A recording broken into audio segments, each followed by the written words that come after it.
Yes, we are back. Are you ready for some football? Welcome to opening night of High School Playbook. I'm Kent Taylor. We're going to be here for the next 15 Friday nights. And we kick off night number 1 with Britt Del Barba and our Salsaritas Game of the Week.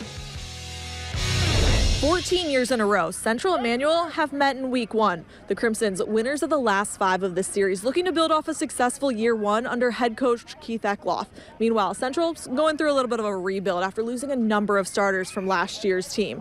The Yellow Jackets trying to snap their losing streak. Happy week 1 of high school football. It feels pretty good to be back. First quarter, Jerrion Traynor. No surprise. The first Crimson touchdown of the season, 7-0 Manual. A couple minutes later, Traynor times 2 breaks free for the 34-yard touchdown. Just check out that speed. 14-0 Manual. Go ahead and hydrate, 34. We got a second half to play. In the third, you already know, Traynor breaking tackles and making his way into the end zone. A 4-touchdown performance from the senior. We also got to give a little love to the defense, keeping Central off the board. 42-0 the final from night 1. Really, it's just that's the standard for us. I mean, we just come out and win. So playing this team, I already know like most of the stuff about them. So it's just like now it's just homework to me. Do a lot more because we have the whole scheme in. So a year ago we were really sort of at our basic level, and now year 2 with the scheme, we're really able to sort of utilize his talents. Manual still waiting on the renovations to finish up at their home stadium, so they'll be back here at Moore High School next week hosting South Warren. Reporting from Moore High School, Britt Del Barba, WLKY Sports.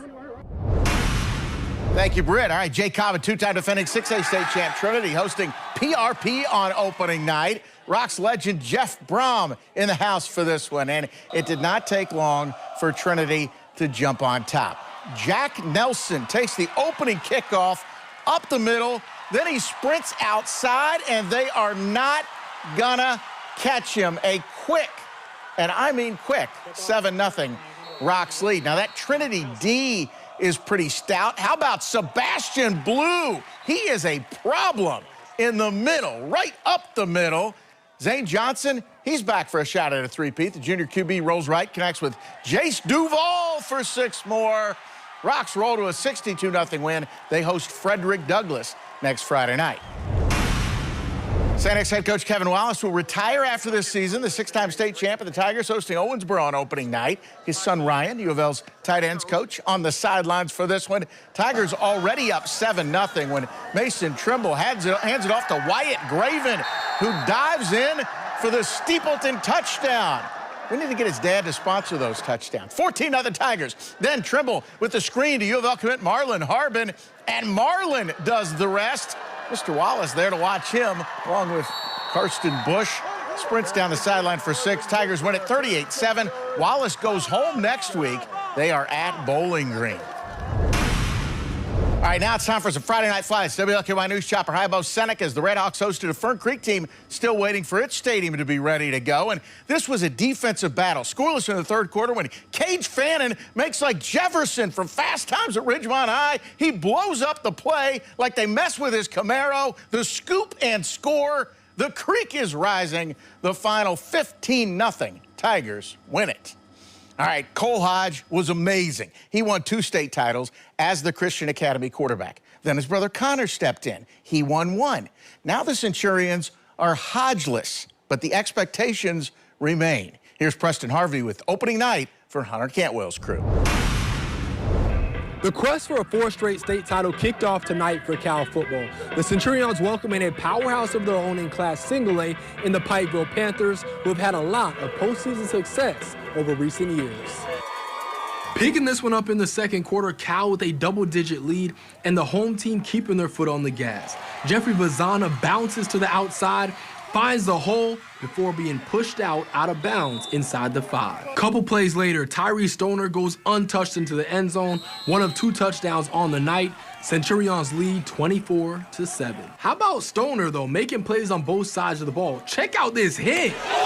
Nothing comes easy against the 3-time defending state champs. Cal not slowing down in the second half. Brody Pfeiffer airs it out downtown to Gaines Howard, and he does the rest. No stopping that brother. Cal gets the big win 45-7 over Pikeville. Yeah, I thought defensively was a strong point of the team. Like offensively, at times, like I said, we weren't as sharp as we wanted to be, but that's also too not unexpected. Week 1, but I thought defense played really well. Came out slow in the first half, but talked to my running back coach and my other running back Jeffrey. They just told me keep my head down, keep going. So woke up in the second half. Cal starts the season 1-0 and will have a tough matchup in Week 2 when they visit 5A Owensboro. Reporting in Louisville, I'm Preston Harvey, WLKY Sports. Thank you, Preston. After the break, we head across the bridge for some opening night rivalry action as High School Playbook rolls on. We are the PRP Panthers, and you're watching High School Playbook on WLKY.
We're in the Ozone at Silver Creek High School, and this is High School Playbook.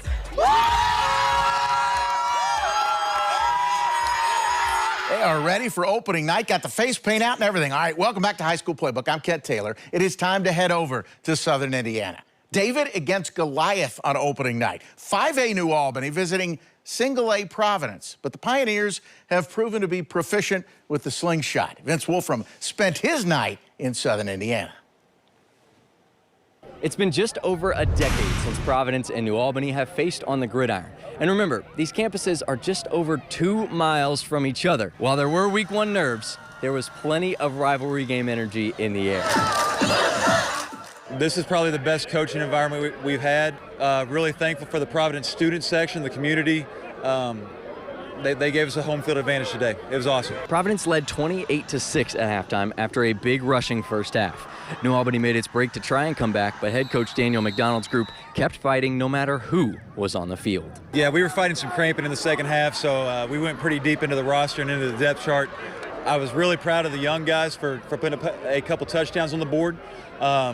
Just really, really proud of our guys. A highlight to remember, when a punt gets shanked, feel free to call Providence senior wide receiver Jacob Evans, because he'll know exactly what to do with it. Coach McDonald was just as surprised as the rest of the fans in attendance. I don't know either, honestly. You know, we put Jacob in there as not like a last-minute adjustment. He saw the ball, he caught it.